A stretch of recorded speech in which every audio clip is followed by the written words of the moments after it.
सभी पहाड़ वाले साथियों को नमस्कार। स्वागत है आपका हमारे पहाड़ वाले चैनल पे।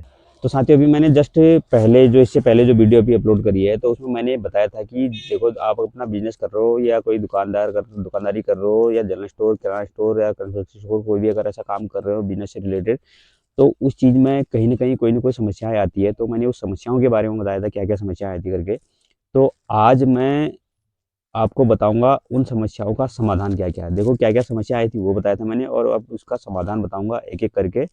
तो आप जो है बने रहें हमारे साथ, ताकि जो भी आपको दिक्कतें आती है, परेशानियाँ आती है, जो आप परेशानियाँ से फेस करते हो, उससे उससे रिलेटेड ही ये सारी परेशानियाँ हैं। तो मैं आपको सारी परेशानियों का एक-एक करके समाधान बताने की कोशिश करूँगा। तो आप अगर बिज़नेसमैन हो या आप कोई ऐसा, क्या कहते हैं, हम ज़्यादातर बात जनरल स्टोर या ये किराना स्टोर इनसे रिलेटेड ही करते हैं, दुकान से रिलेटेड बात करते हैं। तो अगर आप कोई भी छोटा-मोटा कोई भी बिज़नेस करते हो, तो आपके सामने भी ये परेशानियाँ आती होंगी। क्योंकि किराना स्टोर का ऐसा है, हर चीज़ का बारीकी से ध्यान रखना पड़ता है। अगर आप कहीं भी अगर मिस हो गए, तो आपको जो है नुकसान होना ही होना है। हर चीज़ में मैनेजमेंट होता है, तो किराना दुकान में भी मैनेजमेंट होता है। अगर आपका भी अगर मैनेजमेंट अच्छा है, तो आपको जो है कहीं न कहीं उसका बेनिफिट होना है। आपका जितना अच्छा बेनिफिट होगा, आपका जितना अच्छा मैनेजमेंट होगा, उससे उसी तरह से आपका जो है मुनाफ़ा भी होना है। देखो, बिज़नेस तो हर कोई स्टार्ट कर देता है, या दुकान या जो भी करता है, जो भी अपना दुकान हर कोई खोल के बैठ जाता है। लेकिन उसमें मुनाफ़ा कमाना, जितना खोल के बैठ जाना है सरल है, उतना जो है मुनाफ़ा कमा के निकलना बड़ा मुश्किल होता है।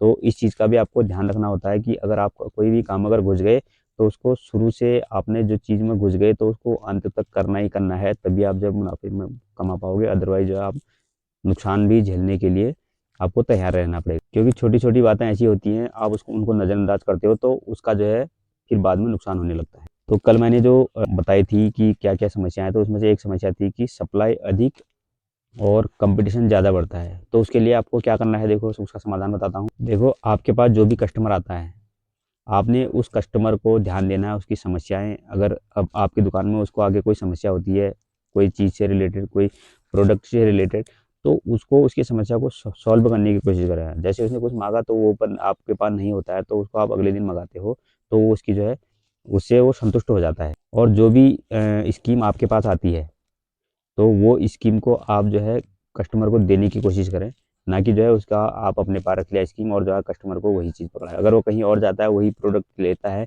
तो उसको उसके साथ अगर दूसरा दुकानदार अगर उसको स्कीम देता है, तो वो आपसे कटने लग जाता है फिर, क्योंकि वहाँ उसको स्कीम मिली और आपके पास नहीं मिली। तो इन चीज़ों का अभी आपको ध्यान रखना है। जो आपसे ऊपर से स्कीम मिलती है, तो उसको आपको कस्टमर को ज़रूर देना है। और एक चीज़ और है, लोकल सामान के साथ-साथ क्वालिटी वाला भी सामान रखें, और छोटा-मोटा भी अगर आप कोई सामान दे रहे हो, तो उसके साथ आप जो है कस्टमर को कैरी बैग ज़रूर दें, जिससे उसका विश्वास जो है कायम रहता है। बेशक आप अपने प्रोडक्ट में थोड़ा मार्जिन कम रखें, और दुकानदार को जो है उम, ठीक-ठाक, मतलब ताकि उसको ना महँगा पड़े, ना सस्ता पड़े, और दुकानों के हिसाब से जैसे जो मार्केट में रेट चल रहा है, उसी रेट के हिसाब से आप भी जो है उसको सामान बेचने की कोशिश करें। कल मैंने एक समस्या और बताई थी कि ग्राहकों का टूटना। तो ग्राहक क्यों क्यों टूटते हैं? देखो, अगर आपके पास जो कस्टमर डेली सामान लेने के लिए आता है, या जो है कस्टमर आपका पहले से बँधा हुआ है, जो आपके पास नया आया है, तो आपको उनको पहचानना पड़ेगा। और कुछ दुकानदार ऐसे हैं कि वो दुकान में, आपकी दुकान में भी आते हैं, अगले दुकान में भी जाते हैं, और जो है तीसरी दुकान में भी जाते हैं। तो कुछ कस्टमर बने रहते हैं, कुछ कस्टमर जो है दुकानों दुकानों को बदलते रहते हैं। उनको भी आपको पहचानना पड़ेगा कि कौन कस्टमर किस टाइप का है करके, उसे उस हिसाब से आपको डील करना है। और डील क्या करना है, वैसे देखा जाए तो ज़्यादातर यही कोशिश करनी है कि हर किसी को आपके ऊपर विश्वास बने रहे। जो भी आप उसको रेट देते हैं, वो रेट जो है जायज़ होना चाहिए, ना कि आपने पता चला कि कोई कस्टमर को आपने ज़्यादा मार्जिन, और किसी चीज़ में ज़्यादा मार्जिन दिया, किसी को कम मार्जिन दिया, तो उससे जो है कस्टमर जो है टूटने लगते हैं। फिर वो वाला जो जिसको आपने महँगा दिया, वो आपके साथ कभी न कभी, देखो मार्केट का मामला है, हर कोई जानता है कि क्या चीज़ क्या रेट में आ रहा करके आज की डेट में। अगर किसी को आप अगर ठगने की कोशिश करोगे, तो वो आपके जो है ग्राहक जो है टूटना शुरू हो जाएगा फिर। अगली समस्या थी मार्केटिंग की समस्या। देखो, आपको मार्केटिंग पे ख़ासकर ध्यान देना पड़ेगा। उसके लिए आपको एक बजट तैयार करके रखना पड़ेगा। जो आइटम आपके पास अगर पता चला आपके पास 2-3 दो 1 आध हफ़्ते में ख़त्म होने वाला, तो उसको जो जो ज़्यादा बिकने वाला आइटम है, और जो ब्रांडेड प्रोडक्ट है, उसको जो है बनिया अगर नहीं लाता है, तो उस आइटम का आपको जो है लिस्ट पहले से बना के रखनी पड़ेगी। 1 हफ़्ते पहले से उस चीज़ के लिए मँगाना शुरू कर दें। अगर जो नहीं ला रहा है, तो दूसरे को पकड़ें। वो सामान आपके पास होना चाहिए, कि ताकि कस्टमर आपके पास आए, वो सामान माँगे, और वो ब्रांडेड कोई भी चीज़ ले लो आप, वो कस्टमर आपसे मांगे और आपके पास ना हो, तो वहाँ पर जो है कस्टमर आपके टूटने लगते हैं। तो इसलिए आप कोशिश करें कि जो बनिया बनिया को आपने बोला कि यार मुझे ये सामान चाहिए, अगर वो नहीं लाता है तो दूसरे को पकड़ें किसी तरह से जो है वो सब प्रोडक्ट को, जो ब्रांडेड प्रोडक्ट है उसको, जिसकी डिमांड ज़्यादा है, तो उस चीज़ को अपने दुकान में लाने की कोशिश करें। और आपको जो नए-नए फंडे होते हैं वो सारे इस्तेमाल करने पड़ेंगे। देखो कुछ चीज़ें ऐसा होता है कि टीवी में ऐड आता है उसका, ऐड आया और उसको जो है हर कोई देखता है, पूरा दुनिया ने देखा उसको। तो अगर वो प्रोडक्ट अगर मार्केट में अगर लॉन्च हो गया तो आपकी दुकान पर भी वो चीज़ होनी चाहिए। इसका आपको खासकर ध्यान रखना है, चाहे कहीं से भी मँगाओ। आप अगर बिज़नेस कर रहे हो, दुकानदारी कर रहे हो तो इस चीज़ का आपको गट्स आपके अंदर होनी चाहिए कि जो चीज़ अगर मार्केट में अगर लॉन्च हो गई, कोई नई चीज़ अगर वो अच्छी बिक रही है, तो वो जो है चल रही है मार्केट में धड़ल्ले से, तो आपके पास भी होनी चाहिए वो। बेशक उसके लिए आपको थोड़ा-सा नुकसान सहना पड़े, कोई दिक्कत नहीं स्टार्टिंग में, तो वो चीज़ आपकी दुकान में होनी चाहिए।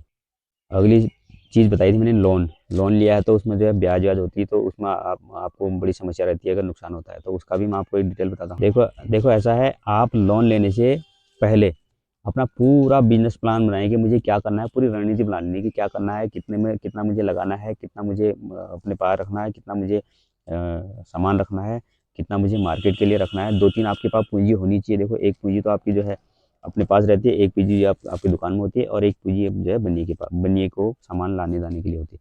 तो ये चीज़ का आपको एक बिज़नेस प्लान पूरा बनाना बनाना पड़ेगा।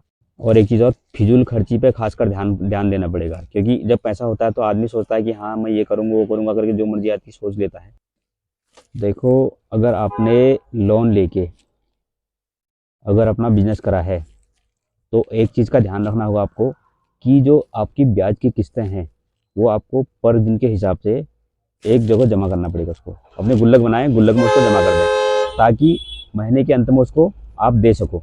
और साथ साथ में एक चीज़ और कर सकते हैं कि आप कोई साइड बिजनेस भी कर लें, जिससे कि घरेलू बिजनेस, कई प्रकार के बिजनेस हैं जिससे आपको कहीं ना कहीं थोड़ी बहुत क्या कहते हैं मदद मिल सके। और कुछ ना हुआ चलो अगर घर घर का भी अगर चल गया तो बहुत बड़ी बात होती है। तो ये चीज़ों का आपको ध्यान रखना पड़ेगा। अगर आपने लोन लेकर अगर आप बिजनेस करा है तो आप लोन सक्सेस उसमें भी हो सकते हो, बशर्ते आपको जो है जो फालतू खर्चे हैं आपके उन चीज़ों का ध्यान रखना है। और कुछ अगर साइड बिजनेस हो तो वो साइड बिजनेस करना है। और ज़्यादातर ध्यान जो है अपने जो आपने जो बिजनेस करा है उस पर ध्यान ध्यान देना है, जिससे आपको नुकसान ना हो। और नुकसान कहाँ हो रहा है उस चीज़ का आपको बारीकी से ध्यान रखना पड़ेगा और उसका समाधान ढूंढना पड़ेगा। प्रोडक्ट मैनेजमेंट की समस्या, देखो अगर आपको समझ में नहीं आ रही है बात तो मैंने पिछली जो वीडियो बनाई है वो वीडियो को देखें, उस चीज़ में मैंने एक एक चीज़ का आपको डिटेल में बता रखा है, तो आपकी समझ में आ जाएगी सारी चीज़। अब प्रोडक्ट मैनेजमेंट की समस्या में क्या होता है, देखो आपके पास सामान है, सामान आपने रखा है, वो एक्सपायर हो जाता है, डेट जो है निकल जाती है, तो फिर आपको नुकसान होना है। तो उसमें आपको क्या करना है, आपको सामान बार बार चेक करना है, चेक करते रहना। जो सामान पहले जो है एक्सपायर होने वाला है, अभी नियर टू एक्सपायरी है, तो उस चीज़ को आपको फ्रंट में लगा देना है ताकि वो निकले। और कस्टमर अगर कोई चीज़ मांगता है तो आप उसको पहले निकालने की कोशिश करें। उससे क्या होगा, कस्टमर को भी नुकसान नहीं होगा और आपको भी जो है फायदा होगा, नुकसान आपको भी नहीं, क्योंकि एक्सपायरी वाला डेट कस्टमर को नहीं मिलेगा तो कस्टमर का नुकसान नहीं होना है, क्योंकि वो उसने पैसे लगा रखे तो उसको जो है एक्सपायरी डेट वाला सामान वो क्यों लेगा। तो उसको आपको पहले निकालना पड़ेगा। हर दिन आपको चेक करना है, देखना है कि क्या सामान मेरा एक्सपायर होने वाला है, वो सामान को आप फ्रंट में लगाओ और उसको जल्दी जल्दी निकालने की कोशिश करो, ताकि जो आपका जो बाद में जो नुकसान हो उस नुकसान से आप बच सकें। अगला मैंने बताया था वर्कर मैनेजमेंट की समस्या। देखो वर्कर मैनेजमेंट की भी एक बहुत बड़ी समस्या है। इस चीज़ का आपको बारीकी से ध्यान रखना पड़ेगा। अपने वर्कर को जो आपने रखा है अपने साथ में, तो उसको परखना पड़ेगा, देखना पड़ेगा, हर चीज़ के उसके पहलुओं पर ध्यान रखना पड़ेगा।